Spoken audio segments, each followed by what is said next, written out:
നമസ്കാരം, എഡിറ്റേഴ്സ് അവറിലേക്ക് സ്വാഗതം. ആദ്യം പ്രധാന വാർത്തകൾ. Flexi, Life Easy, Electronics and Home Appliances. ഹജ്ജ് കർമ്മത്തിനിടെ വൻ ദുരന്തം. മിനായിൽ തിക്കിലും തിരക്കിലും 717 പേർ മരിച്ചു, 720 പേർക്ക് പരിക്ക്. മരിച്ചവരിൽ ഒരു മലയാളിയും. അപകടം കല്ലേറ് കർമ്മത്തിനിടെ. സിസ്റ്റർ അമല കൊലക്കേസിലെ പ്രതി സുരേഷ് ബാബു കസ്റ്റഡിയിൽ. പിടിയിലായത് ഹരിദ്വാറിലെ ആശ്രമത്തിൽ നിന്ന്. അന്വേഷണ സംഘം ഹരിദ്വാറിലേക്ക് പുറപ്പെട്ടു. നരേന്ദ്രമോദിയുടെ അമേരിക്കൻ സന്ദർശനം തുടങ്ങി. നാളെ ഐക്യരാഷ്ട്രസഭയിൽ ന്യൂ മീഡിയ ആസ്ഥാനങ്ങളും സന്ദർശിക്കും. വ്യവസായ പങ്കാളിത്തവും കൂടുതൽ നിക്ഷേപവും ലക്ഷ്യം. ജനതാ പരിവാർ അടഞ്ഞ അധ്യായമെന്ന് നിതീഷ് കുമാർ റിപ്പോർട്ടറോട്. നരേന്ദ്രമോദിയുടെ നീക്കം വർഗീയത വളർത്താൻ. Development is the issue of the election, but BJP is trying its best to divert it from development to caste politics. Muzaffar Nagar കലാപത്തിന് പിന്നിൽ BJPയും സമാജ്വാദി പാർട്ടിയുമെന്ന ജുഡീഷ്യൽ അന്വേഷണ റിപ്പോർട്ട്. രാജ്യമെമ്പാടും ലോട്ടറി കേന്ദ്രങ്ങളിൽ ആദായ നികുതി വകുപ്പിന്റെ റെയ്ഡ്. സാന്റിയാഗോ മാർട്ടിന്റെ ഓഫീസിൽ നിന്ന് 20 കോടി രൂപ പിടിച്ചെടുത്തു. വിശദമായി. സൗദി അറേബ്യയിലെ മിനായിൽ ഹജ്ജിനിടെ തിക്കിലും തിരക്കിലും പെട്ട് വൻ ദുരന്തം. കല്ലേറു കർമ്മത്തിനിടെ ഉണ്ടായ തിരക്കിൽ 717 പേർ മരിച്ചു, 863 പേർക്ക് പരിക്കേറ്റു. മരണസംഖ്യ ഇനിയും ഉയർന്നേക്കുമെന്നാണ് സൂചന.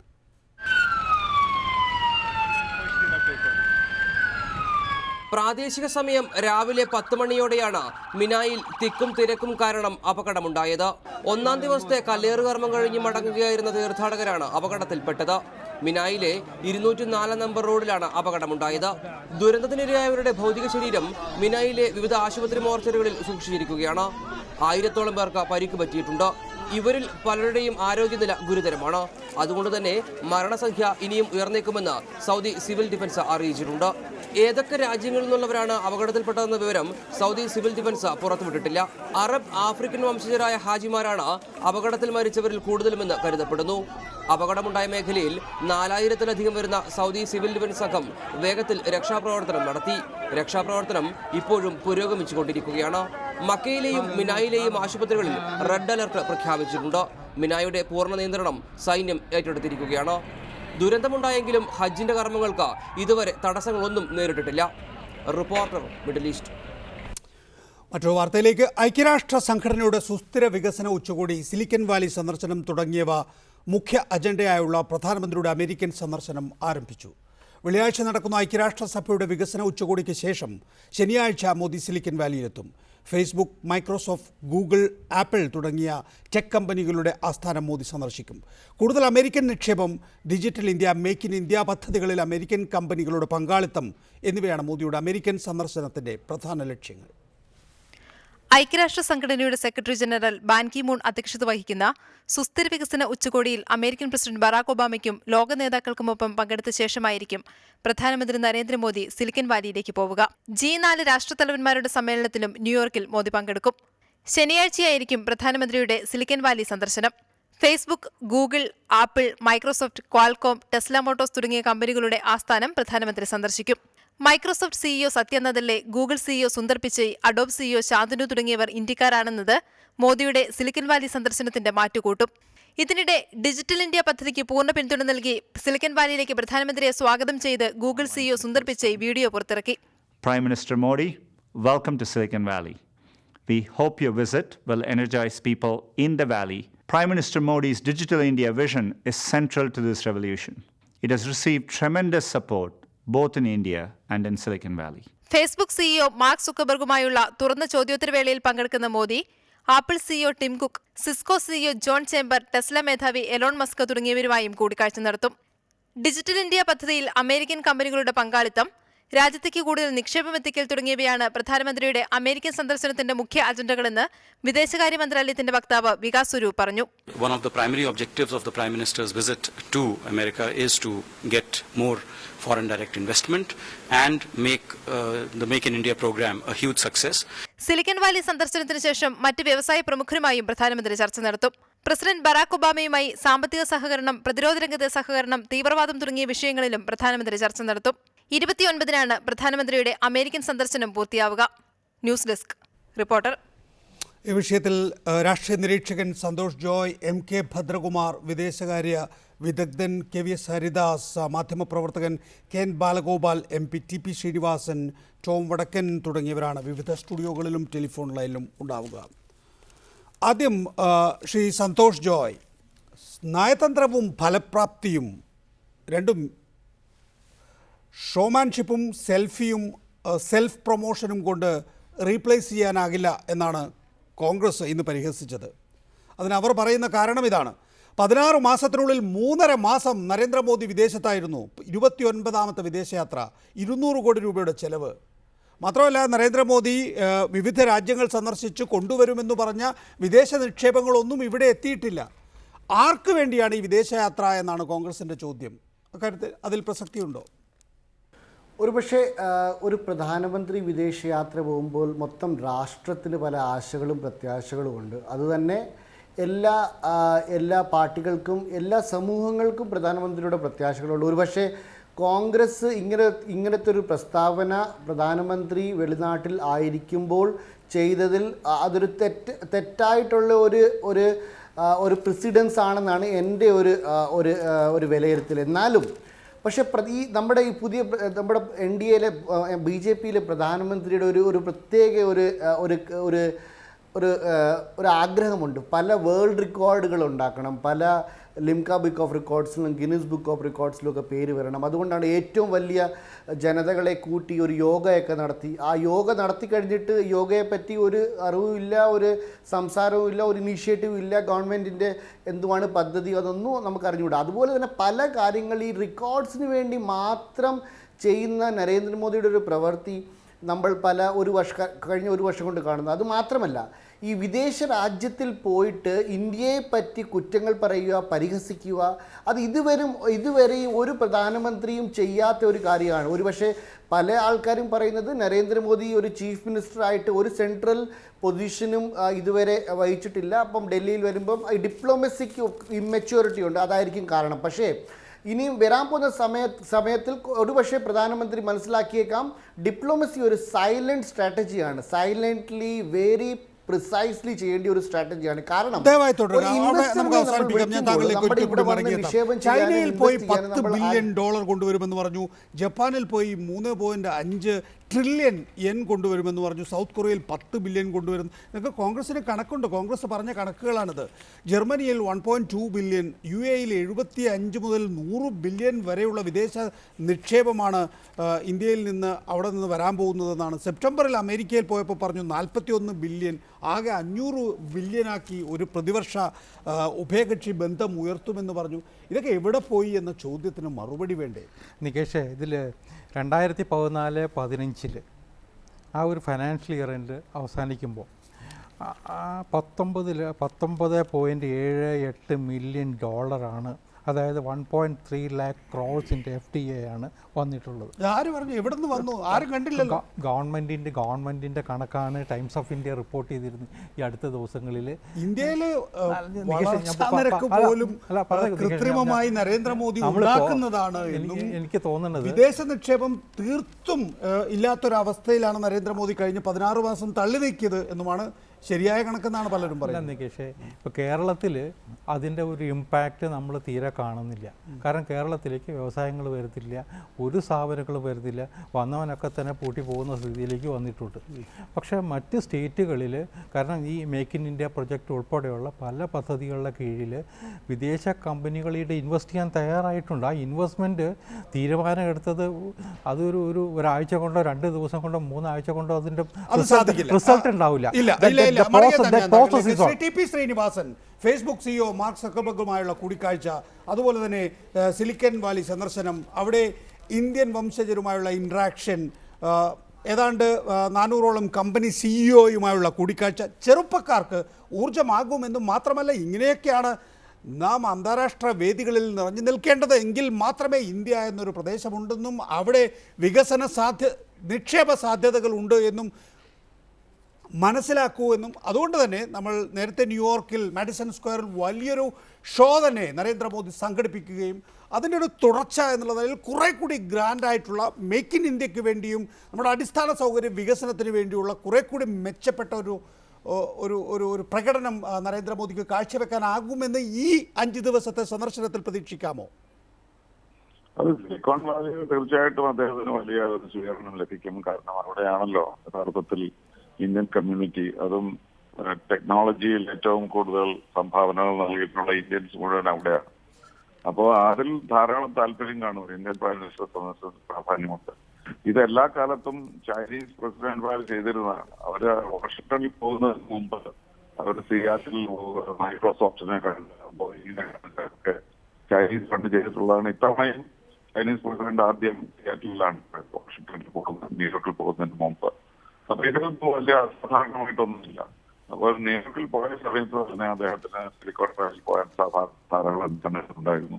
അപ്പൊ നമ്മളിത് കാണുന്നത് ന്യൂയോർക്കിൽ എന്തായാലും ഐക്യരാഷ്ട്ര സംഘടനയുടെ സമ്മേളനത്തിന് പോകേണ്ടതുണ്ട്. വളരെ പ്രധാനപ്പെട്ട ഒരു സമ്മേളനമാണ്. ദയവായി തുടരുക. ശ്രീ ടി പി ശ്രീനിവാസൻ മടങ്ങിയെത്താം താങ്കളിലേക്ക്. ഭദ്രകുമാർ, ശ്രീ ഭദ്രകുമാർ, വളരെ സുപ്രധാനമായിട്ടുള്ള കോൺഗ്രസ് പറയുമ്പോൾ സ്വാഭാവികമായും അക്കാര്യത്തിൽ രാഷ്ട്രീയമുണ്ട്. പക്ഷെ കേൾക്കുമ്പോൾ അതിൽ വലിയ അത്ഭുതം തോന്നുന്ന വിധത്തിലാണ് അവർ കണക്കുകൾ അവതരിപ്പിക്കുന്നത്. 16 മാസത്തിനുള്ളിൽ 3.5 മാസം വിദേശത്തായിരുന്നു ഈ പ്രധാനമന്ത്രി. 29ാമത്തെ വിദേശയാത്രയാണിത്. 200 കോടി രൂപ ഇതിനകം ചെലവഴിച്ചു കഴിഞ്ഞിരിക്കുന്നു. ഷോമാൻഷിപ്പിനും സെൽഫിക്കും സെൽഫ് പ്രൊമോഷനും വേണ്ടി മാത്രമാണ് ഈ യാത്രകളെല്ലാം തന്നെയും. ഞാൻ നേരത്തെ ഇവിടെ ഉദ്ധരിക്കുകയുണ്ടായി, ചൈനയിൽ നിന്ന് 10 ബില്യൺ കൊണ്ടുവരുമെന്ന് പറഞ്ഞു, ജപ്പാനിൽ നിന്ന് 3.5 ട്രില്യൺ yen കൊണ്ടുവരുമെന്ന് പറഞ്ഞു, സൗത്ത് കൊറിയയിൽ നിന്ന് 10 ബില്യൺ, അങ്ങനെ അമേരിക്കയിൽ നിന്ന് തന്നെ 41 ബില്യൺ കഴിഞ്ഞ സെപ്റ്റംബറിൽ കൊണ്ടുവരുമെന്ന് പറഞ്ഞു. ഇതൊന്നും നടന്നില്ല. നയതന്ത്രവും ഫലപ്രാപ്തിയും എന്താണ് എന്ന് യഥാർത്ഥത്തിൽ നരേന്ദ്രമോദിക്ക് മനസ്സിലാക്കിയെടുക്കാൻ കഴിഞ്ഞിട്ടില്ല. തൻ്റെ ഒരു പ്രൊമോഷനപ്പുറത്തേക്ക് ഒരു അജണ്ടയും നരേന്ദ്രമോദിക്കില്ല എന്നാണ് പറയുന്നത്. നമ്മുടെ പ്രധാനമന്ത്രിക്ക് ഇവിടെ ഇരുന്ന് തന്നെ കാര്യങ്ങൾ കൈകാര്യം ചെയ്യണം എന്നുള്ളതാണോ ശരിയായ രീതി, അതോ ഇത്തരം കൂടിക്കാഴ്ചകളിലൂടെ നമ്മൾ എന്താണ് എന്ന് മനസ്സിലാക്കി കൊടുക്കുന്നതിന് വേണ്ടി അവിടെ പോയി ഇൻട്രാക്ട് ചെയ്യുന്നതിൽ ഈ പറയുന്ന 200 കോടിയാണ് ഇതുവരെ ചിലവാക്കിയിട്ടുള്ളതെങ്കിൽ അതിൽ കുറ്റം പറയേണ്ടതുണ്ടോ? കുറ്റം പറയേണ്ടതുണ്ട് എന്ന് വെച്ചിരുന്നാൽ ഇത്തരത്തിലുള്ള ഹൈ പ്രൊഫൈൽ വിസിറ്റ്സ് അണ്ടർടേക്ക് ചെയ്യുന്ന സമയത്ത് സാധാരണ ലോകത്തിൽ നമ്മൾ കാണുന്നത്, ഇപ്പോൾ ചൈനീസ് പ്രസിഡന്റ് പോവുകയാണെങ്കിലോ ഏംഗല മെർക്കൽ ജർമ്മൻ ചാൻസലറോ അല്ലെങ്കിൽ ഫ്രഞ്ച് പ്രസിഡന്റ് ഹോളാൻഡ്, ഇവരെല്ലാം പോകുന്ന സമയത്ത് ഇപ്പോഴും ഈ കാലഘട്ടത്തിൽ ഇക്കണോമിക് ഡിപ്ലോമസിക്ക് വളരെ പ്രാധാന്യമുള്ള ഒരു കാര്യമാണ്, ഒരു വിഷയമാണ്. അപ്പോൾ അവരൊക്കെ ബിസിനസ് ഡെലിഗേഷൻസ് കൊണ്ടുപോകുന്നു, അവരൊക്കെ എഗ്രിമെന്റ്സ്. ഇപ്പോൾ ഉദാഹരണത്തിന് ഷീ ജിൻപിങ് സ്റ്റേറ്റ് വിസിറ്റിന് അമേരിക്കയിലേക്ക് പോകുന്നതിൻ്റെ ആ സമയത്ത് അവർ ഒതുക്കിയിരിക്കുന്ന ഒരു കരാറ് തന്നെ അമേരിക്കയിൽ നിന്ന് 300 ബോയിങ് വിമാനം വാങ്ങുന്നു. 300 ബോയിങ് വിമാനം വാങ്ങുന്നതിനുള്ള ഒരു ഡീലാണ്. അപ്പോൾ ഇവരൊക്കെ ഇത് വളരെ ബിസിനസ് ലൈക്കും വളരെ സബ്സ്റ്റാൻറ്റീവായിട്ടുള്ള ഔട്ട്കമും കണ്ടുകൊണ്ടാണ് പോകുന്നത്. ഏംഗല മെർക്കൽ ഇവിടെ ഒക്ടോബർ 4 വരുന്നു എന്ന് പത്രവാർത്ത വന്നു. തീർച്ചയായിട്ടും അവർ എന്തെങ്കിലും ഇത് ഒരുക്കിയിരിക്കുമെന്നുള്ളത് വളരെ വ്യക്തമാണ്.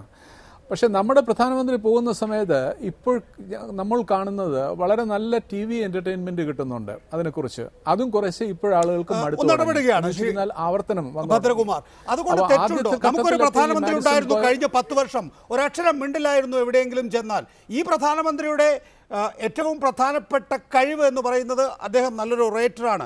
ഏറ്റവും കുറഞ്ഞത് ഇന്ത്യൻ വംശജരെയെങ്കിലും ഉത്തേജിപ്പിക്കുന്ന വിധത്തിൽ നന്നായി സംസാരിക്കാൻ അദ്ദേഹത്തിന് കഴിയും. അത് കാണുമ്പോൾ മാഡിസൺ സ്ക്വയറിൽ മറ്റുള്ളവരെല്ലാം തന്നെയും അമേരിക്കക്കാർ പോലും ഇങ്ങനെയാണോ ഈ പ്രധാനമന്ത്രി, ഇത്രയധികം പിന്തുണ ഈ പ്രധാനമന്ത്രിക്കുണ്ടോ എന്ന് തിരിച്ചറിഞ്ഞത്. അപ്പോൾ ഇന്ത്യയിൽ ഡിസിഷൻ എടുക്കാൻ കഴിയുന്ന നേതാവായി പോലും നരേന്ദ്രമോദിയെ കാണുന്നു. അപ്പോൾ ഓരോരുത്തരെയും ഓരോ വ്യക്തികളെയും അനുസരിച്ചല്ലേ ഈ മാറ്റങ്ങൾ.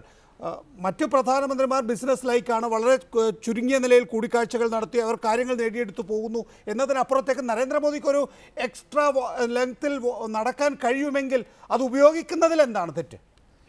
അതിൽ ഉപയോഗിക്കുന്നതിൽ തെറ്റൊന്നുമില്ല. പക്ഷേ ഒരു 1.5 വർഷക്കാലത്തെ ഭരണം കഴിഞ്ഞതിന് ശേഷം ഒരു ബാലൻസ് ഷീറ്റ് ഡ്രോ ചെയ്യാനുള്ള അവകാശം നമ്മൾക്ക് ഇന്ത്യൻ പൗരന്മാരെന്നുള്ള നിലയിൽ ഉണ്ടെന്നുള്ളതും താങ്കൾ അംഗീകരിക്കണം. അത് അംഗീകരിക്കുകയാണെങ്കിൽ സത്യത്തിൽ ഇന്നത്തെ സ്ഥിതി നിജസ്ഥിതി എടുക്കുകയാണെങ്കിൽ ഈ കോൺഗ്രസ് പാർട്ടി പറഞ്ഞിരിക്കുന്ന ഈ സ്റ്റാറ്റിസ്റ്റിക്സും ഇതുമൊക്കെ പറഞ്ഞിരിക്കുന്നത് അതാണ് യാഥാർത്ഥ്യം. ഇതിൽ പ്രധാനപ്പെട്ട കാതലായിട്ടുള്ള കാര്യം ഇതിൽ വിജയമോ പരാജയമോ അല്ല ഇദ്ദേഹത്തിൻ്റെ ശൈലിയിൽ നിന്നുണ്ടായെന്നുള്ളതല്ല. എൻ്റെ അഭിപ്രായത്തിൽ ഇതിൽ കൂടുതൽ നമ്മൾ പ്രതീക്ഷിക്കാൻ പറ്റില്ല. അതിന് ഒബ്ജക്റ്റീവായിട്ടുള്ള റിയാലിറ്റി അതാണ്. അതായത് ഈ ബാക്കിയുള്ള ലോകത്തിന് മുഴുവനും ഇന്ത്യയിലെ താല്പര്യവും സബ്സ്റ്റാൻറ്റീവായിട്ടുള്ള ഔട്ട്കം എന്ന് നമ്മൾ പറയുന്നതും ഇതൊക്കെ ഒരു കാര്യത്തെ ഡിപ്പെൻഡ് ചെയ്തിട്ടുള്ളതാണ്. അതായത് ഇന്ത്യയിലെ ഇക്കണോമിക് പെർഫോമൻസ് അതിനെ ഡിപ്പെൻഡ് ചെയ്താണ് ഇരിക്കുന്നത്. അപ്പോൾ അതിന് ഈ ഇന്ത്യൻ വിപണിയിലുള്ള താല്പര്യം, ഇന്ത്യൻ ഇക്കണോമിക് ഗ്രോത്ത് റേറ്റ്, ഇതൊക്കെയാണ് പ്രധാനപ്പെട്ട കാര്യം. ഇപ്പോൾ നമ്മൾ ഇവിടെ പറഞ്ഞുകൊണ്ടിരിക്കുന്നത് ഇക്കണോമിക് ഗ്രോത്ത് റേറ്റ് ഇപ്പോൾ ഈ ലോകത്തിലെ ഏറ്റവും വലിയ ഗ്രോത്ത് റേറ്റ് ഇന്ത്യയിലുണ്ടെന്നാണ് നമ്മൾ അവകാശപ്പെടുന്നത്. ബാഹ്യ ലോകത്ത് നിന്ന് അവർ നോക്കുന്ന ആ രീതിയിലല്ലെന്നുള്ളത് നമ്മൾ മനസ്സിലാക്കണം. ഈ വർഷം ഫെബ്രുവരി മാസം ഈ സ്റ്റാറ്റിസ്റ്റിക്സ് കളക്ട് ചെയ്യുന്ന രീതിയെ, മെത്തഡോളജിയെ നമ്മൾ യൂണിലാറ്ററലായിട്ട് ജെറ്റിസൺ ചെയ്തൊരു പുതിയൊരു മെത്തഡോളജി നമ്മൾ അവതരിപ്പിച്ചു. അത് അവതരിപ്പിച്ചുകൊണ്ട് മാത്രം 2%, 3% കൂട്ടിക്കാണിക്കാൻ പറ്റുന്നു നമ്മൾക്ക്. അപ്പോൾ ബാഹ്യലോകത്തെ സംബന്ധിച്ചോളം ഏതാണ്ട് 4%, 5% ഗ്രോത്ത് റേറ്റാണ് നടക്കുന്നു എന്നുള്ളതാണ്. എന്തിനാ ഇതിൽ കക്ഷി രാഷ്ട്രീയം കൊണ്ടുവരേണ്ട ആവശ്യമില്ല. സുബ്രഹ്മണ്യം സ്വാമി വളരെ അനുഭവസമ്പത്തുള്ളതും ഒരു ട്രെയിൻഡ് ഇക്കോണമിസ്റ്റാണ്, ഹാർവർഡ് പ്രൊഫസറാണ്. അദ്ദേഹം ഫൈനാൻസ് മിനിസ്ട്രിയുടെ ചുമതല വഹിച്ചിട്ടുള്ള ഒരു വ്യക്തിയുമാണ്. RSSലെ വലിയ പ്രമാണിയാണ്, BJPയിലെ വലിയ നേതാവാണ്. മെനയാന്ന് അദ്ദേഹം എഴുതിയ കത്ത് അദ്ദേഹം തന്നെ റിലീസ് ചെയ്തു. അദ്ദേഹം പ്രധാനമന്ത്രിക്ക് എഴുതിയ കത്തിൽ അദ്ദേഹം പറഞ്ഞത് ഈ വർഷം നവംബർ തൊട്ട് അടുത്ത വർഷം ഫെബ്രുവരി വരെ ഈ പീരിയഡിൽ ഇന്ത്യൻ ഇക്കോണമി ക്രാഷ് ചെയ്യാൻ പോവുകയാണെന്നുള്ളതാണ് അദ്ദേഹം പറഞ്ഞിരിക്കുന്നത്. അദ്ദേഹം പറഞ്ഞത് അതുകൊണ്ട് പ്രധാനമന്ത്രി വളരെ ഇതിൽ അറ്റൻറ്റീവായിട്ട് ഇതിൽ ശ്രദ്ധ കൊടുക്കണം. ഈ ഇക്കണോമിക് പെർഫോമൻസിൻ്റെ കാര്യത്തിൽ നമ്മൾ പറയുന്ന കണക്ക് അവകാശപ്പെടുന്ന രീതിയിലേ അല്ല കാര്യങ്ങൾ മുന്നോട്ട് പോകുന്നു എന്നുള്ളതാണ്. അപ്പോൾ ഇത്തരത്തിലുള്ള ഒരു വളരെ ഗ്ലൂമി സിനാറിയോ, ഇപ്പോൾ നമ്മൾ ഈ ഗ്രോത്ത് റേറ്റ് പറയുന്ന സമയത്ത് എന്താണ് ഇൻവെസ്റ്റ്മെൻറ്റ് ഇവിടെ നടക്കുന്നത്? ഇൻവെസ്റ്റ്മെൻ്റ് ഒന്നും നടക്കുന്നില്ല. അപ്പോൾ ഈ ബിസിനസ്സുകാർ പണം ഇറക്കുന്നു എന്ന് പറഞ്ഞാൽ ഇന്ത്യക്കാരാണെങ്കിലും വെളിയിലുള്ളവരാണെങ്കിലും അവർ പ്രയത്നിച്ചുണ്ടാക്കുന്ന പണമാണ്. അവരിപ്പം ശ്രീ നരേന്ദ്രമോദി ചെന്നിട്ട് ഇങ്ങനെ വളരെ നല്ല ഇൻവെസ്റ്റ്മെൻറ്റ് ക്ലൈമറ്റ് എന്ന് പറഞ്ഞുകൊണ്ടൊന്നും അവർ പണമൊന്നും ഇറക്കാൻ പോകുന്നില്ല. അവരത് വളരെ കോൾഡ് ബ്ലഡഡായിട്ട് അതിനെ അനലൈസ് ചെയ്തിട്ട് അവർക്ക് ബോധ്യം വരണം ഈ പണം ഇറക്കുകയാണെങ്കിൽ അതിൽ നിന്ന് റിട്ടേൺസ് കിട്ടുമെന്നുള്ളത്. അതിൻ്റെ പേരിലാണ് അവർ ചെയ്യുന്നത്. അതുകൊണ്ടാണ് ഇൻവെസ്റ്റ്മെന്റ് ഒന്നും നടക്കാത്തത്. അപ്പോൾ ഈ ഡിപ്ലോമാറ്റിക് ട്രസ്റ്റ് എന്ന് അദ്ദേഹം പറയുന്നത് കോലാഹലങ്ങളൊക്കെ ഉണ്ടാക്കിയിട്ട് സെൽഫിയും സെൽഫ് പ്രൊമോഷനും മാത്രമാണുള്ളത് എന്ന് ഈ നരേന്ദ്രമോദിയുടെ ഏറ്റവും വലിയ പദ്ധതിയായിരുന്നു മേക്ക് ഇൻ ഇന്ത്യ. അതുമായിട്ടാണ് അദ്ദേഹം ലോകമെമ്പാടും യാത്ര ചെയ്തത്. ഒരുപാട് കമ്പനികളുമായിട്ട് നമുക്കറിയാം. അപ്പോൾ അത് ഈ രാഷ്ട്രത്തലവന്മാരുമായിട്ടുണ്ടാക്കിയ കരാറുകളുടെ അടിസ്ഥാനത്തിലാണ് നമ്മൾ ചില സാമ്പത്തിക നേട്ടങ്ങൾ ഉണ്ടാകുന്നു എന്ന് ഇതുവരെ പറഞ്ഞിട്ടുള്ളത്. ഓരോ രാജ്യങ്ങളും ഇത്ര ഉറപ്പിക്കുക ഡെപ്പോസിറ്റ് ഇവിടെ ഇന്ത്യയിൽ ഇൻവെസ്റ്റ് ചെയ്യാൻ തയ്യാറാണെന്ന് പറഞ്ഞു. ഞാനിപ്പോൾ പറഞ്ഞ പോലെ പെട്ടെന്ന് അതിൻ്റെ റിയാക്ഷൻ അല്ലെങ്കിൽ അതിൻ്റെ ഒരു നെറ്റ് റിസൾട്ട് നമുക്ക് കിട്ടണമെന്നില്ല. കാരണം ഇവിടുത്തെ സ്ഥലം ഏറ്റെടുത്ത് സ്ഥാപനം തുടങ്ങി അതിനുള്ള ഒരു പ്രൊഡക്ഷൻ ഉണ്ടാവുക എന്ന് പറഞ്ഞാൽ 2, 3, 4 വർഷം കൊണ്ടുണ്ടാകാൻ പോകുന്ന ഒരു ഡെവലപ്മെൻറ്റ് പ്രോസസ്സാണ്. അത് നമ്മൾ കാത്തിരിക്കാതെ ഒരു ഗവൺമെൻറ് അധികാരത്തിൽ വന്നിട്ട് അദ്ദേഹം കൊണ്ടുവന്ന ഒരു പുതിയ സ്കീമിന് 365 ദിവസം കൊണ്ട് റിസൾട്ട് കാണണമെന്ന് നമ്മൾ പറയുന്നത് ശരിയാണോ? അല്ല, അങ്ങനെയല്ല. പക്ഷേ എങ്കിൽ തന്നെയും 16 മാസത്തിനുള്ളിൽ 3.5 മാസം വിദേശത്തുള്ള ഒരു പ്രധാനമന്ത്രി അവിടെ നിന്ന് കൊണ്ടുവരും എന്ന് രാജ്യത്തിന് ഉറപ്പ് നൽകിയ തുക എവിടെ പോയി എന്ന് വിശദീകരിക്കണം എന്ന ഒരു മിനിമം ആവശ്യമാണ് കോൺഗ്രസ് പാർട്ടി ഉന്നയിച്ചിരിക്കുന്നത്. ആ ഒരു പ്രശ്നത്തിൽ എനിക്ക് ഒരു കാര്യം ചൂണ്ടിക്കാണിക്കാനുണ്ട്. നരേന്ദ്രമോദി കഴിഞ്ഞ 365 ദിവസത്തിൽ 53 ദിവസമാണ് വിദേശത്ത്. സന്തോഷ് ജോയ്, ഇതിനെക്കുറിച്ച് കൃത്യമായ മറുപടി താങ്കൾക്കുണ്ടോ? എന്തിന് മറുപടി പറയണം പ്രധാനമന്ത്രി എന്നുള്ളൊരു ചോദ്യവും തിരികെ കോൺഗ്രസിനോട് ഉന്നയിക്കാവുന്നതാണ്. അല്ല നികേഷ്, എനിക്കൊരു നികേഷ്, കാരണം ഇൻവെസ്റ്റേഴ്സ് ഇൻവെസ്റ്റ് ചെയ്യുന്നത് ഒരു പെർസെപ്ഷൻ്റെ ബേസിസാണ്. ഒരു ഇൻവെസ്റ്ററും പ്രോഫിറ്റിനല്ലാതെ ഒരു കാര്യത്തിനും ഇന്ത്യയിലോട്ട് ഇൻവെസ്റ്റ് ചെയ്യാൻ വരത്തില്ല. ബോയിങ്ങിന് ഇന്ത്യയിൽ ഷോപ്പ് ഉണ്ടാക്കണമെങ്കിൽ അവർക്ക് പ്രോഫിറ്റ് വേണം. പക്ഷേ ഈ പെർസെപ്ഷൻ, ഇന്ത്യ ഗവൺമെൻറ്റിനെ പറ്റിയുള്ള പെർസെപ്ഷന്, India government prime minister governance അല്ലാതെ ബാക്കി എല്ലാ കാര്യത്തിനും ശ്രദ്ധിക്കുന്ന പ്രൈം മിനിസ്റ്ററാണ്. വിദേശകാര്യത്തിന് വേണ്ടി നമുക്കൊരു വിദേശകാര്യ മന്ത്രിയുണ്ട്, എക്സ്റ്റേണൽ അഫയേഴ്സ് മിനിസ്റ്റർ. മാറ്റിയെടുക്കുന്നതിൽ ഇന്ത്യയിൽ ഒരു വ്യത്യസ്തമായ ഒരു കാഴ്ചപ്പാട് വികസനം സ്വീകരിക്കുന്ന കാര്യത്തിലും ആഭ്യന്തര ഉൽപാദനത്തിൻ്റെ കാര്യത്തിലും നരേന്ദ്രമോദി ഉണ്ടാക്കിയെടുത്തിട്ടുണ്ട് എന്നൊരു പെർസെപ്ഷൻ വിദേശത്ത് ഇല്ലേ ഇപ്പോൾ? നരേന്ദ്രമോദി വന്നാൽ എന്തൊക്കെയോ നടക്കും എന്നുള്ളത് മാറിയിട്ടുണ്ടാവും. പക്ഷേ എങ്കിൽ പോലും UPA സർക്കാരിൻ്റെ ഒരു ബ്ലോക്ക് ഉണ്ടല്ലോ, ആ ബ്ലോക്ക് ഇപ്പോൾ NDA സർക്കാരിൻ്റെ കാലത്തില്ല. അതിന് കാരണമുണ്ട്. ഈ നരേന്ദ്രമോദിയുടെ നയത്തിനെ പറ്റിയൊരു ക്ലാരിറ്റി ഇല്ല, കൺസിസ്റ്റൻസി ഇല്ല. നരേന്ദ്രമോദിയുടെ റെജീം തുടങ്ങിയപ്പോൾ സാർക്ക് റിലേഷൻഷിപ്പ്, ഇന്ത്യയും സാർക്ക് കൺട്രീസും തമ്മിൽ നമ്മൾ ബിസിനസ് ചെയ്യണം, ഒരു പോറസ് ബോർഡേഴ്സ് ആയിരിക്കണം, ഇക്കണോമിക് കോപ്പറേഷൻ വരണം. അത് 2 മാസം നമ്മൾ മീഡിയയിൽ എഴുതി സംസാരിച്ചു, അത് കഴിഞ്ഞു. എന്നിട്ട് look east policy, Singapore, Malaysia അവരുമായിട്ട് ചെയ്യണം, അതും കഴിഞ്ഞു. റഷ്യയിൽ പോയി, ബീജിങ്ങുമായിട്ട് റിലേഷൻഷിപ്പ്, ഒരു കൺസിസ്റ്റൻസി ഇല്ല. അത് മാത്രമല്ല, നരേന്ദ്രമോദിയുടെ പരിവാർ, സംഘ് പരിവാറും അവരുടെ ഈ അൾട്രാ എലിമെൻറ്റ്സും കൊടുക്കുന്ന മെസ്സേജ് ഇതൊരു വയബിൾ ക്ലൈമറ്റ് അല്ല, ഇവിടെ പരസ്പരം കമ്മ്യൂണിറ്റീസ് തമ്മിൽ സംഘർഷമുണ്ടെന്നുള്ള ഒരു മെസ്സേജാണ് വെളിനാട്ടിൽ കൊടുക്കുന്നത്. അതുപോലെ തന്നെ പ്രധാനമന്ത്രി പുറത്തു പോയി സെക്യുലറിസ്റ്റിനെ പറ്റി തമാശ പറയുമ്പോൾ ഒരു പെർസെപ്ഷൻ പുറത്തുള്ള ആൾക്കാർക്ക് കിട്ടുന്നത് ഇന്ത്യയിൽ ഒരു അവോയ്ഡബിൾ ക്ലൈമറ്റ് ആണെന്നുള്ളൊരു പെർസെപ്ഷനാണ് കിട്ടുന്നത്. അത് മാത്രമല്ല, ഈ ഓളം ക്രിയേറ്റ് ചെയ്യണം, ഡയസ്പോറയിൽ പോയിട്ട് ഇന്ത്യയെ പറ്റി ഒരു പെർസെപ്ഷൻ ഉണ്ടാക്കണം, ആൾക്കാരെ കൂട്ടണം. അതിനുവേണ്ടി നമുക്ക് AR റഹ്മാനുണ്ട്, മമ്മൂട്ടിയുണ്ട്, മോഹൻലാലുണ്ട്. നമുക്ക് പ്രധാനമന്ത്രി തന്നെ ഇതൊക്കെ ചെയ്യണോ? മറുപടി. പ്രധാനമന്ത്രിയുടെ പ്രവർത്തന ശൈലിയിൽ വന്ന മാറ്റമാണ് നമ്മൾ കാണേണ്ടത്. ഇപ്പോൾ നികേഷൻ ആദ്യം സൂചിപ്പിച്ചില്ലേ, മൻമോഹൻ സിംഗിൻ്റെ കാലത്ത് മിണ്ടാത്തൊരു പ്രധാനമന്ത്രിയായിരുന്നു. ഇദ്ദേഹം ഒരു ജനകീയനായ പ്രധാനമന്ത്രിയാണ്. അദ്ദേഹം അമേരിക്കയിൽ ചെല്ലുമ്പോൾ അദ്ദേഹത്തെ കാണാൻ വേണ്ടി ആൾക്കാർ വരുന്നു.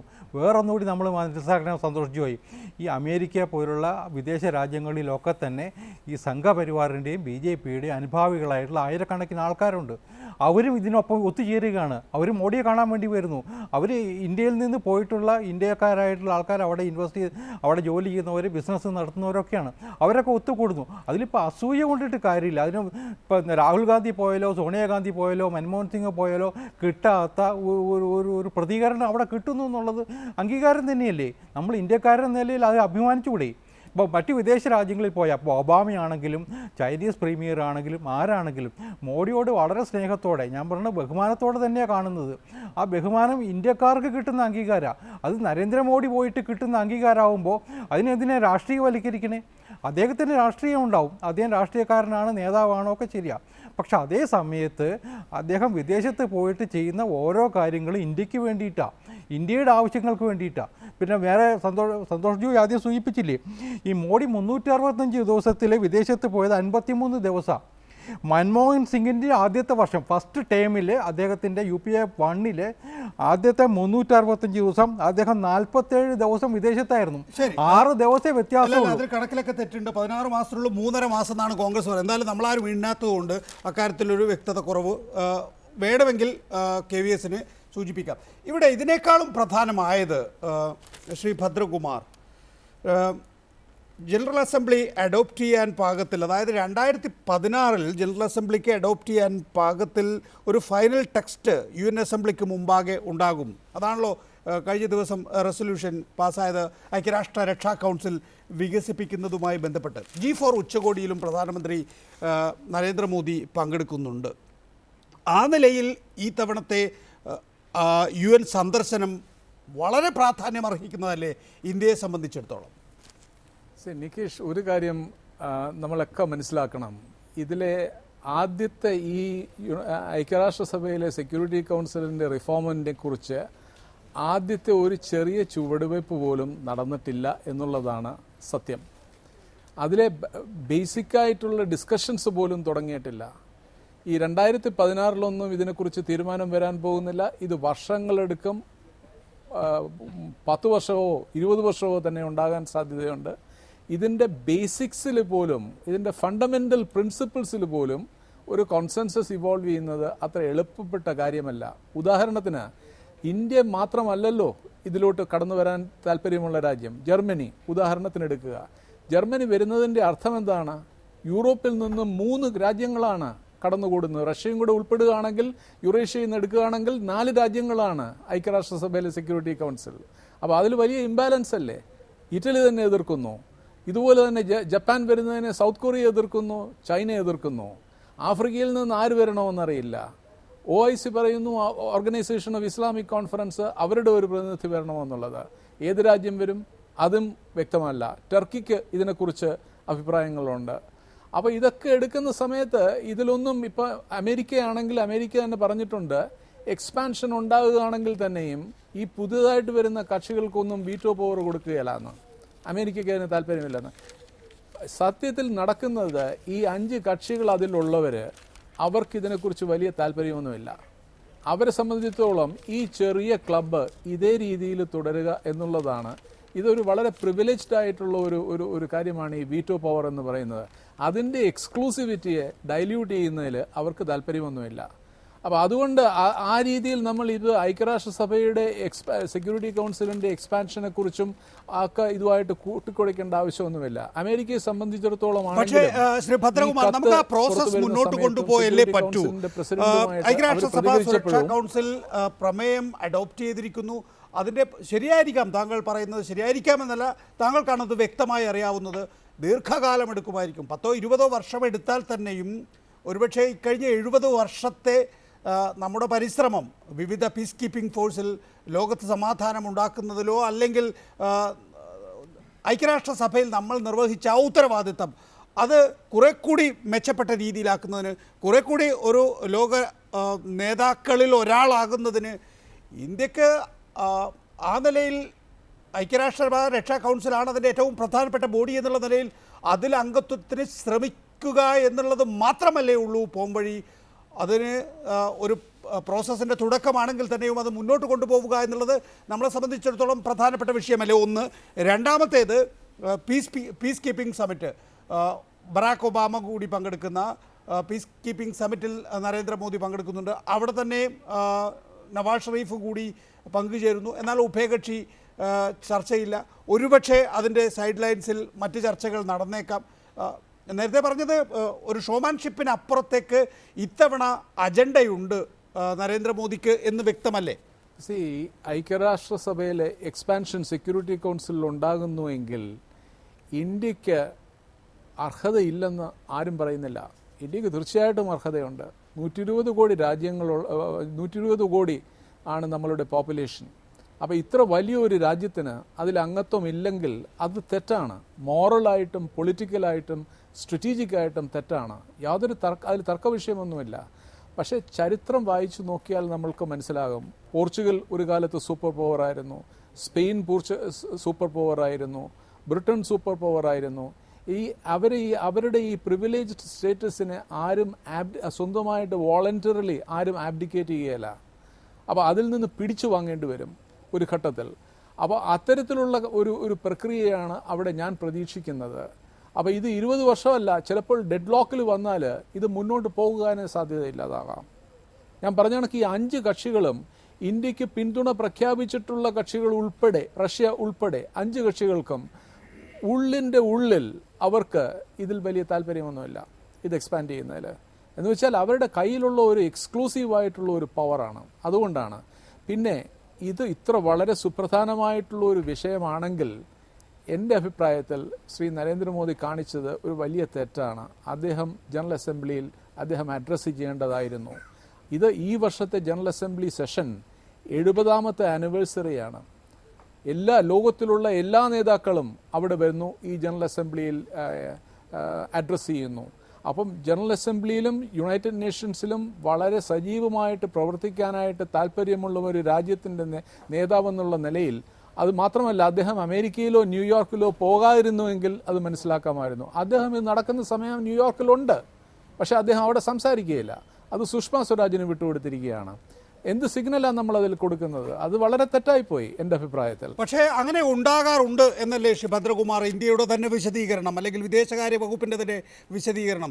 സസ്റ്റൈനബിൾ ഡെവലപ്മെൻറ്റ് സമ്മിറ്റിൽ പ്രധാനമന്ത്രി പ്രസംഗിക്കുന്നു. അത്രയും പ്രധാനപ്പെട്ട ഒരു വേദിയിൽ പ്രധാനമന്ത്രിക്ക് പ്രസംഗിക്കാനുള്ളപ്പോൾ ജനറൽ അസംബ്ലി ഒഴിവാക്കുന്നത് കീഴ്വഴക്കമുള്ള കാര്യമാണ്. കീഴ്വഴക്കം എങ്ങനെ വരും? ഈ 70th ആനിവേഴ്സറി ഇതിനു മുമ്പ് ഉണ്ടായിട്ടുണ്ടോ? 70th ആനിവേഴ്സറി പണ്ടും ഉണ്ടായിട്ടുണ്ടെങ്കിൽ അതിന് കീഴ്വഴക്കമെന്ന് പറയാം. ഇതൊരു വളരെ പ്രധാനപ്പെട്ട ഒരു കോണ്ടെക്സ്റ്റാണ്.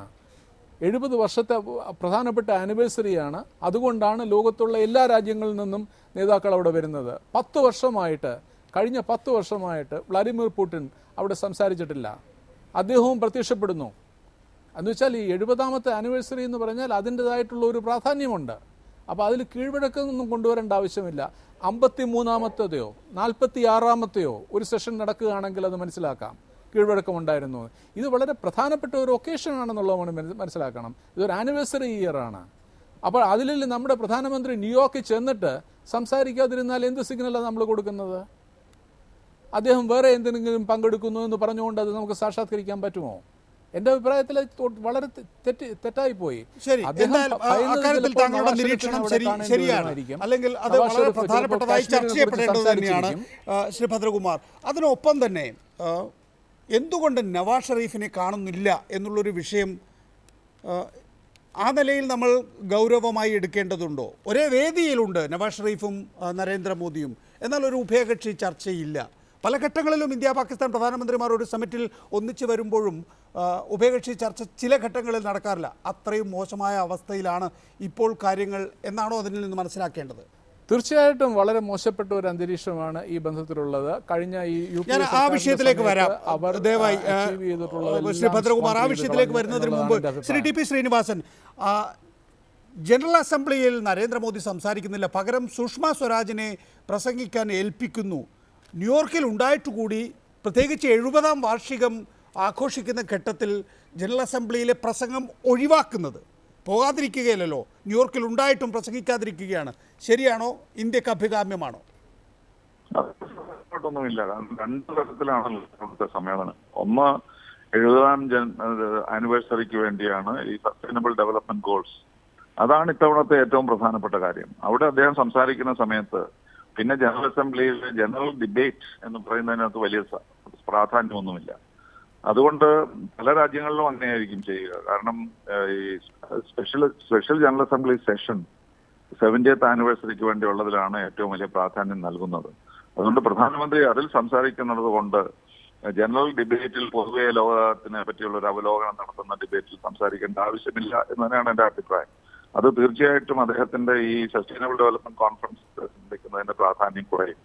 പക്ഷെ മറ്റൊരു കാര്യമുള്ളത്, അദ്ദേഹം പറയുന്നത് സെക്യൂരിറ്റി കൗൺസിൽ സ്ഥിരാംഗത്വത്തിന്റെ കാര്യത്തിൽ അദ്ദേഹം വളരെയധികം സ്വാധീനം ചെലുത്താൻ ശ്രമിക്കുമെന്നുള്ളതാണ്. അതൊരു തെറ്റായ കാര്യമാണ്. കാരണം ഇപ്പോൾ യാതൊരു സാധ്യതയില്ലാത്ത ഒരു കാര്യത്തിൽ പ്രധാനമന്ത്രി വളരെ പ്രധാനമായ തരത്തിൽ അതിനെപ്പറ്റി സംസാരിക്കുകയും നൽകുകയും ചോദിക്കാതെ വരുമ്പോൾ അദ്ദേഹത്തിന് ഒരിക്കലും അതൊരു നല്ല കാര്യമായി സാധ്യതയില്ല. ഇപ്പോഴും അതിനെതിരായിട്ടാണ് ഇപ്പോൾ റഷ്യയും ചൈനയും അമേരിക്കയും ഒന്നിച്ചു തന്നെ എതിർക്കുകയാണ് എന്തെങ്കിലും പുരോഗതികൾ ഉണ്ടാകുന്നത്.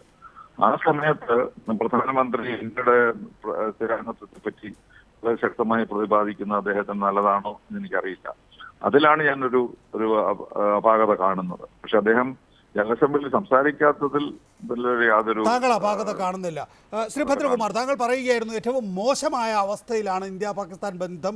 അപ്പോൾ സ്വാഭാവികമായും സൈഡ് ലൈൻസിൽ, അതായത് പീസ് കീപ്പിംഗ് സമിറ്റിൻ്റെ സൈഡ് ലൈൻസിൽ ഇരുവർക്കും സംസാരിക്കാൻ കഴിയാനുള്ള വിഷയങ്ങളില്ല എന്ന്, അല്ലെങ്കിൽ സംസാരിക്കുന്നത് കൊണ്ട് പ്രത്യേകിച്ച് ഗുണമില്ല എന്ന്, അത് നമ്മുടെ ഒരു ഹോംവർക്കിൻ്റെ പ്രശ്നമായി കാണേണ്ടതുണ്ടോ? നേരത്തെ ഇവിടെ ദേശീയ സുരക്ഷാ ഉപദേഷ്ടാക്കൾ തമ്മിലുള്ള കൂടിക്കാഴ്ച, അതിൻ്റെ തലേ ദിവസമാണ് അത് റദ്ദ് ചെയ്തുകൊണ്ടുള്ള തീരുമാനം വരുന്നത്. അപ്പോഴാണ് നമ്മൾ ഇതൊക്കെ തന്നെയും ഇങ്ങനെയാണോ തീരുമാനിക്കപ്പെടുന്നത് എന്ന് ആശ്ചര്യപ്പെടുന്നത്. ഇത് വീണ്ടും ഒരു പ്രധാനമന്ത്രിമാർ തമ്മിലുള്ള കൂടിക്കാഴ്ചയ്ക്കുള്ള അവസരം ഒരുങ്ങി വരികയാണ്. പക്ഷേ അതും നടക്കുന്നില്ല. അതിർത്തിയിൽ വെടിവെപ്പ് ഓരോ ആഴ്ചയും വലിയ തോതിൽ തുടരുകയും അല്ലെങ്കിൽ കൂടുകയും കുറയുകയും ഒക്കെ ചെയ്യുന്നു. നികേഷ്, ചോദ്യം ഒന്നും കൂടെ മനസ്സിലായില്ല. എന്താണ് ഞാൻ ചോദിക്കുന്നത്? ഇത് വലിയ തോതിൽ രണ്ട് രാജ്യങ്ങളും തമ്മിൽ കാണാൻ കഴിയാത്ത വിധത്തിൽ പിൻനിരയിൽ ഒരു ഹോംവർക്കും നടക്കാത്ത സ്ഥിതി ഈ ഉഭയകക്ഷി ബന്ധത്തിൽ ഉണ്ടായിട്ടുണ്ടോ? ഒരു ഹോംവർക്ക് നടക്കുന്നുണ്ടെങ്കിൽ പരസ്പരം ടയർ 2-ലോ അല്ലെങ്കിൽ 3-ലോ ഒക്കെ തന്നെ നടക്കുന്നുണ്ട് എങ്കിൽ സ്വാഭാവികമായും പ്രധാനമന്ത്രിമാർക്ക് കൂടിക്കാഴ്ചകൾ നടത്താമല്ലോ. ആ നിലയിൽ വ്യത്യസ്ത തലങ്ങളിൽ യാതൊരു വിധത്തിലുള്ള ചർച്ചകളും നടക്കാത്ത അവസ്ഥയിലേക്ക് ഇന്ത്യ പാകിസ്ഥാൻ ബന്ധം പോവുകയാണോ? അതെ, അത് വളരെ പ്രസക്തിയുള്ള ഒരു കാര്യമാണ്. എന്ന് വെച്ചിരുന്നാൽ എൻ്റെ അഭിപ്രായം, എല്ലാ കാലത്തും ടെൻഷൻസ് ഉണ്ടെങ്കിലും പ്രശ്നങ്ങളുണ്ടെങ്കിലും അതിർത്തിയിൽ സംഘർഷങ്ങളുണ്ടെങ്കിലും ചർച്ചകൾ തുടരണമെന്ന് വിശ്വസിക്കുന്ന ഒരാളാണ് ഞാൻ. അപ്പോൾ ആ രീതിയിൽ തീർച്ചയായിട്ടും ഇത്തരത്തിലുള്ള ഒരു യാദർച്ഛികമായിട്ടുള്ള ഒരു കൂടിക്കാഴ്ചയാണെങ്കിൽ തന്നെയും അതിന് ഒരു പ്രാധാന്യമുണ്ടാകണം, നമ്മളതിന് പ്രാധാന്യം കൊടുക്കണം. തീർച്ചയായിട്ടും അതുകൊണ്ട് ഇത്തരത്തിലുള്ള സന്ദർഭങ്ങളെ നമ്മൾ വിനിയോഗിക്കണം. ഒരു നല്ല ഒരു ഇമേജ് അല്ല നമ്മൾ പ്രസൻറ്റ് ചെയ്യുന്നത്. വലിയൊരു രാജ്യമാണ് ഇന്ത്യ. പാകിസ്ഥാൻ നമ്മളെക്കാട്ടി ചെറിയൊരു രാജ്യമാണ്. 2 പ്രധാനമന്ത്രിമാരും ഒരു ഹോട്ടലിൽ താമസിക്കുന്നു. അവർ കോറിഡോർ വഴി വരുന്നു. അവർ കോറിഡോർ വഴി മുഖം തിരിച്ച് നടക്കുന്നു. ഇതൊക്കെ എനിക്ക് മനസ്സിലാകുന്നില്ല. ഇതൊക്കെ ഒരു മെച്യൂറായിട്ടുള്ള ഒരു നേഷൻ്റെ ബിഹേവിയർ ആണോ? അല്ല. പക്ഷേ നമ്മൾക്ക് മനസ്സിലാക്കണം ഇതിൽ എന്താ നടന്നിരിക്കുന്നതെന്നുള്ളത്. വലിയ പാകിസ്ഥാനുമായിട്ടുള്ള ബന്ധം മുന്നോട്ട് പോകേണ്ടത്, അതിനെക്കുറിച്ച് വലിയ വ്യക്തമായിട്ടുള്ള ആശയങ്ങളൊന്നും ശ്രീ നരേന്ദ്രമോദിക്ക് ഉണ്ടെന്ന് എനിക്ക് തോന്നുന്നില്ല. 2 തവണ അദ്ദേഹം വളരെ വലിയ പ്രതീക്ഷകൾ ഉണ്ടാക്കി. ഒന്ന്, അദ്ദേഹം നവാസ് ഷെരീഫിനെ കഴിഞ്ഞ വർഷം ഇവിടെ വിളിച്ചു വരുത്തിയത്. ഇത് വിളിച്ചു വരുത്തിയിട്ട് ഊണില്ല എന്ന് പറയുന്ന കണക്ക് അദ്ദേഹത്തിനെ പറഞ്ഞയക്കുകയാണ് ചെയ്തത്. അതിനുശേഷം ഈ ഊഫയിലെ മീറ്റിംഗ് കഴിഞ്ഞതിന് ശേഷം വലിയൊരു ജോയിൻറ്റ് സ്റ്റേറ്റ്മെൻറ്റ് ഇറക്കി. ഞാൻ അതിനെ പൂർണ്ണമായിട്ടും കൈയടിച്ച് ഞാൻ അദ്ദേഹത്തെ അനുമോദിച്ചു. ഇത്തരത്തിലുള്ള ഒരു ഇനിഷ്യേറ്റീവ് എടുത്ത് പ്രധാനമന്ത്രി. അത് കഴിഞ്ഞിട്ട് എന്താ നടന്നത്? സത്യം നടന്നത് അവസാനം വന്നപ്പോൾ 2 കക്ഷികൾക്കും താല്പര്യമില്ലാതെ അത് അങ്ങ് കൊളാപ്സ് ചെയ്തു ആ ഇനിഷ്യേറ്റീവ്. അപ്പോൾ നമ്മൾക്കൊരു ബിഗ് പിക്ചർ ഉണ്ടായിരുന്നുവെങ്കിൽ, ഒരു പ്രോസ്പെക്റ്റീവ് വ്യൂ, ഈ ബന്ധത്തെ ഏത് രീതിയിൽ നമ്മൾ മുന്നോട്ട് കൊണ്ടുപോകണം എന്നുള്ളതുണ്ടായിരുന്നുവെങ്കിൽ ഈ തരത്തിലുള്ള സന്ദർഭങ്ങൾ, ഇപ്പോൾ ന്യൂയോർക്കിലുണ്ടാകുന്ന കണക്കുള്ള സന്ദർഭങ്ങൾ ഉപയോഗിക്കാനുള്ള ഒരു താല്പര്യവും ആഗ്രഹവും മറ്റോ നമുക്ക് ഉണ്ടാകാമായിരുന്നു. പക്ഷേ അതില്ല. അത്തരത്തിലുള്ള ഒരു ബിഗ് പിക്ചർ ഇല്ല. അപ്പോൾ എന്ത് സംസാരിക്കാനാണ്? അവർ പൊറോട്ടയെക്കുറിച്ചോ റോഹൻ ജോഷിനെ കുറിച്ച് സംസാരിക്കാമെന്നുള്ള അല്ലാതെ ഈ ബന്ധത്തെക്കുറിച്ച് അവർക്ക് സംസാരിക്കാനുള്ള ആശയങ്ങൾ വല്ലതും ലോകത്തിലെ ഏറ്റവും ഇന്ത്യ പാകിസ്ഥാൻ അതിർത്തിയാണ്. അങ്ങനെ ഒരു 2 പ്രധാനമന്ത്രിമാർ അമേരിക്കയിൽ എത്തുമ്പോൾ പരസ്പരം സംസാരിക്കാതിരിക്കുക എന്നുള്ളത് നയതന്ത്ര തലത്തിൽ ഇന്ത്യക്ക് നല്ല ഇമേജ് ആയിരിക്കുമോ ഉണ്ടാക്കുക? നികേഷ്, ഇന്ത്യ പാക് ബന്ധങ്ങൾ ഏത് കാലത്തും കുറേ കാലം നന്നാവും, കുറേ കാലം മോശമാവും. അത് നമ്മൾ എത്രയോ ദശാബ്ദങ്ങളായിട്ട് കണ്ടുവരുന്നൊരു ചിത്രമാണിത്. അതെ, വാജ്പേയിയുടെ കാലത്ത് നമ്മൾ കണ്ടതാണ്. രാജ്യങ്ങളെ ഒന്നിച്ച് വിളിച്ചു സത്യപ്രതിജ്ഞ ചെയ്തതിന് ശേഷം ഭദ്രകുമാർ പറഞ്ഞതുപോലെ കൈയടിച്ചിരുന്നു എല്ലാവരും. റഷ്യയിൽ നമ്മൾ ഇറങ്ങിയപ്പോൾ അദ്ദേഹം തന്നെ സൂചിപ്പിച്ചില്ലേ, ഒരു ജോയിൻറ്റ് സ്റ്റേറ്റ്മെൻറ്റിൻ്റെ കാര്യം പറഞ്ഞില്ലേ. ദേശീയ സുരക്ഷാ ഉപദേഷ്ടാക്കന്മാർ തമ്മിലുള്ള ചർച്ച വേണം, വിദേശകാര്യ സെക്രട്ടറിമാർ തമ്മിലുള്ള ചർച്ച വേണം, BSFിൻ്റെയും അവരുടെ അതുപോലെ അതിർത്തി രക്ഷാസേനയുടെയും തലവന്മാർ തമ്മിൽ ചർച്ച വേണം. അത്തരത്തിലുള്ള ധാരണകളോട് കൂടിയിട്ടാണ് അവിടുന്ന് പിരിഞ്ഞത്. പക്ഷേ പിന്നീട് വന്നപ്പോൾ എന്താ സംഭവിച്ചത്? ദേശീയ സുരക്ഷാ ഉപദേഷ്ടാവിൻ്റെ ചർച്ച വന്ന സമയത്ത് ചിത്രം പാളി. കാരണം അവർക്ക് ചർച്ചയ്ക്ക് വരാൻ പറ്റാത്ത വണ്ണമുള്ള സാഹചര്യങ്ങൾ അന്ന് അതിർത്തിയിലുണ്ടായിരുന്നു, 2 രാജ്യങ്ങൾ തമ്മിലും ഉണ്ടായിരുന്നു. എനിക്ക് തോന്നുന്നു അതിന് ശേഷം ആരുടെയൊക്കെ ഇടപെടലുകൾ ഉണ്ടായിട്ടുണ്ട്. പിന്നീട് അവരുടെ പാകിസ്ഥാൻ്റെ അതിർത്തി രക്ഷാസേനയുടെ ആൾക്കാരും ഇന്ത്യയുടെ BSFിൻ്റെ ആൾക്കാരും ഒന്നിച്ചിരുന്ന് ഒരു റൗണ്ട് ചർച്ച കഴിഞ്ഞു. ഇപ്പോൾ തന്നെ പട്ടാള മേധാവികൾ തമ്മിൽ, അല്ലെങ്കിൽ ഈ director general of military operations തമ്മിലുള്ള ചർച്ചകൾക്കുള്ള വേദി ഒരുങ്ങിയിട്ടുണ്ട്. സ്വാഭാവികമായിട്ടും എൻ്റെ വിശ്വാസം ഈ ന്യൂയോർക്ക് സമ്മിറ്റിനിടയിൽ വെച്ച് നവാസ് ഷെരീഫും മോഡിയും തമ്മിൽ ഒരു വട്ടം കാണും. ഔദ്യോഗികമായിട്ട് പ്രഖ്യാപിച്ചിട്ടില്ലെങ്കിൽ പോലും അതിനുള്ള സാധ്യതകൾ എനിക്ക് തോന്നുന്നു. സന്തോഷ് ജോയ്, അതാണ് നേരത്തെ ദേശീയ സുരക്ഷാ ഉപദേഷ്ടാക്കളുടെ മീറ്റിംഗ് തലേ ദിവസം 2 വിദേശകാര്യ മന്ത്രിമാർ തമ്മിൽ പോരടിച്ച് അർദ്ധരാത്രിയിൽ വേണ്ടെന്ന് വെക്കുന്നു. എന്നാൽ ഇതേ ഊഫ മീറ്റിങ്ങിൻ്റെ ഭാഗമായിട്ടുള്ള ജനറൽമാരുടെ മീറ്റിംഗ് നടക്കുന്നു. നമുക്കൊരു വ്യക്തത ഇക്കാര്യത്തിൽ ഇല്ലേ, എങ്ങനെയാണ് മുന്നോട്ട് പോകേണ്ടത് എന്ന്? കശ്മീർ വിഷയത്തിലാണ് സുരക്ഷാ ഉപദേഷ്ടാക്കളുടെ ചർച്ച മാറിപ്പോയത്. കശ്മീരില്ലാതെ പാകിസ്ഥാന് ഇവിടെ ചർച്ച നടത്താൻ ഇസ്ലാമാബാദിൽ നിന്ന് വിമാനം കയറാൻ പോലും കഴിയില്ല എന്നറിയാനുള്ള രാഷ്ട്രീയ വിദ്യാഭ്യാസം ഇന്ത്യക്കില്ലേ? നികേഷ് സ്വല്പസമയം മുമ്പ് പറഞ്ഞില്ലേ, നമ്മുടെ പ്രധാനമന്ത്രിക്ക് പല വിദേശയാത്ര നടത്തിയിട്ടുണ്ടെങ്കിലും ഈ ഒരു വിദേശയാത്ര ഒരു പ്രത്യക്ഷമായ ഒരു ടെസ്റ്റാണ്. കാരണം പല സ്ട്രാറ്റജിക് ഡിപ്ലോമാറ്റിക് ഇഷ്യൂസ് പ്രധാനമന്ത്രിക്ക് അഡ്രസ്സ് ചെയ്യുന്നതിനുണ്ട്. പാകിസ്ഥാൻ്റെ വിഷയത്തിൽ നമ്മുടെ ഈ നാട് കഴിഞ്ഞ 1.5 വർഷം കൊണ്ട് NDA ഗവൺമെൻറ് വന്നിട്ട് വല്ലാതെ ഫെയിലായിട്ടുണ്ടെന്ന കാര്യത്തിന് ഒരു സംശയവുമില്ല. കാരണം പാകിസ്ഥാൻ്റെ കൂട്ടുള്ള ഒരു ഫെയിൽഡ് സ്റ്റേറ്റ് എന്ന് പറഞ്ഞാൽ ടെററിസം അതുപോലെ തന്നെ ഇക്കണോമിക് ഡെവസ്റ്റേഷൻ എല്ലാം ഉള്ള ഒരു സ്റ്റേറ്റിനെ നമ്മൾ മ്യൂച്വലി ഡീൽ ചെയ്യാൻ പറ്റത്തില്ല. നമുക്കൊരു ബിഗ് ബ്രദർ അമേരിക്കയുടെ ഒരു ഇൻ്റർവെൻഷൻ വേണം. നമുക്ക് പരസ്പരം ഇരുന്ന് പാകിസ്ഥാനിന് ഇക്കണോമിക് ബെനിഫിറ്റ്സ് പല ബെനിഫിറ്റ്സ് ഉണ്ട്, ഇന്ത്യയായിട്ട് ഡീൽ ചെയ്യാനുണ്ട്, സ്ട്രാറ്റജിക് ബെനിഫിറ്റ്സ് ഉണ്ട്. പാകിസ്ഥാനിന് പല കാര്യത്തിനും ഇന്ത്യക്ക് അഷ്യൂർ ചെയ്യാൻ പറ്റും. പക്ഷേ നമുക്കൊരു ബിഗ് ബ്രദറായിട്ട് ഈ ഏരിയയിൽ പാകിസ്ഥാനെ അഷ്യൂർ ചെയ്തിട്ട് മ്യൂച്വലി ഒരു മെച്യൂർ കൺട്രി ആയിട്ട് നമുക്ക് ഈ റീജിയണിൽ പാകിസ്ഥാനുമായിട്ട് നമ്മുടെ ഇഷ്യൂസ് സോർട്ട് ഔട്ട് ചെയ്യാൻ പറ്റത്തില്ല. അതിനും അമേരിക്കയുടെ ഹെൽപ്പ് വേണമെന്ന് പറയുന്നത് അത് വളരെ പരിഹസിക്കപ്പെടുന്ന ഒരു കാര്യമാണ് ഇൻ്റർനാഷണൽ ഡിപ്ലോമസിയിൽ. അതുമാത്രമല്ല നമ്മുടെ ഇപ്പോഴത്തെ പ്രയോറിറ്റി എന്തുവാണ്? ഒരു ആയിട്ടുള്ള നമുക്കൊരു മാനിയാണ്. വി ആർ അമേരിക്ക മാനിയാക്കം. നമ്മൾ ഈ അമേരിക്കൻ ഡിപ്ലോമാറ്റ്സിൻ്റെ ഒരു പ്രത്യേക സാഹചര്യമുണ്ട്. നികേഷൊക്കെ യാത്ര ചെയ്യുമ്പോൾ ഒരു കാര്യം മനസ്സിലാക്കണം, അവരൊരു സൈക്കോളജിക്കലി റീഡ് ചെയ്യുന്ന ആൾക്കാരാണ്. നമ്മൾ ഇൻ്റർനാഷണൽ മീഡിയയിൽ അത് മാത്രമല്ല നമ്മൾ പരസ്പരം പല ഈ അമേരിക്കൻ ഡിപ്ലോമാറ്റ്സിനോട് സംസാരിക്കുമ്പോൾ മനസ്സിലാക്കുന്നത്, ഈ ഇന്ത്യയിൽ അമേരിക്കൻ പ്രസിഡന്റ് വന്നപ്പോൾ വളരെ സൗമ്യതയോടെ മിസ്റ്റർ പ്രൈം മിനിസ്റ്റർ എന്ന് സംസാരിച്ചുകൊണ്ടിരിക്കുമ്പോൾ നമ്മുടെ പ്രധാനമന്ത്രി തള്ളിക്കേറി കൂട്ടുണ്ടാക്കുന്ന പോലെ, തള്ളിക്കേറി ഫ്രണ്ട്ഷിപ്പ് ചെയ്യുന്നത് പോലെ ബരാക്ക് എന്ന് സംസാരിക്കുന്നു. അപ്പോൾ അമേരിക്കയ്ക്ക് അറിയാം ഈ ഒരു കൺട്രിക്ക് അമേരിക്ക വേണം. ഈ ഐക്യരാഷ്ട്ര സെക്യൂരിറ്റി കൗൺസിൽ എക്സ്പാൻഷനിലും നമ്മൾ സെക്യൂരിറ്റി കൗൺസിൽ സീറ്റ് കിട്ടുവാണെങ്കിൽ നമ്മൾ അമേരിക്കയുടെ അലൈ ആയി പ്രൂവ് ചെയ്യണം. അപ്പോഴേ നമുക്ക് സെക്യൂരിറ്റി കൗൺസിൽ സീറ്റ് കിട്ടത്തില്ല. അതേസമയത്ത് ഇന്ത്യക്ക് നല്ലൊരു ഓപ്പർച്യൂണിറ്റി ഉള്ളത് നമ്മളൊരു ഓൺഗോയിങ് മാർക്കറ്റാണ്, ഗ്രോയിങ് മാർക്കറ്റാണ്. വേൾഡ് ഓവർ കമ്പനികൾ ആപ്പിൾ മുതൽ മൈക്രോസോഫ്റ്റ് വരെ എന്തോ പ്രൊഡക്റ്റ് ഉണ്ടാക്കിയാലും അതിൻ്റെ വിൽപ്പനയ്ക്ക് വേണ്ടി ഇന്ത്യൻ കൺസ്യൂമേഴ്സ് വേണം. ഏറ്റവും കൂടുതൽ കൺസ്യൂമർ മാർക്കറ്റ്, റൂറൽ മാർക്കറ്റ്, അൺഎക്സ്പ്ലോർഡ് മാർക്കറ്റാണ്. ഏത് പ്രൊഡക്റ്റിനും മാർക്കറ്റ് വേണമെങ്കിൽ ഇന്ത്യയിൽ വരണം. അപ്പോൾ അമേരിക്കൻ കമ്പനീസിനും ഇങ്ങോട്ട് വരണം. അപ്പോൾ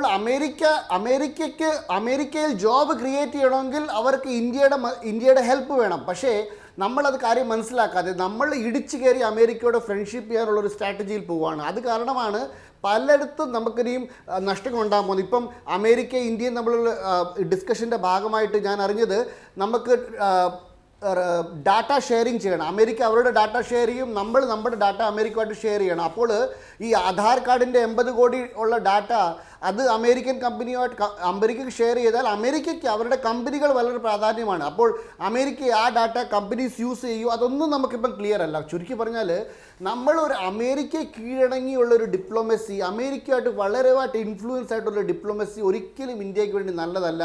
അത് നമ്മൾ ചരിത്രം പ്രൂവ് ചെയ്തിട്ടുണ്ട്, ഇനിയും വരാൻ പോകുന്ന ഫ്യൂച്ചർ ഇത് പ്രൂവ് ചെയ്യും.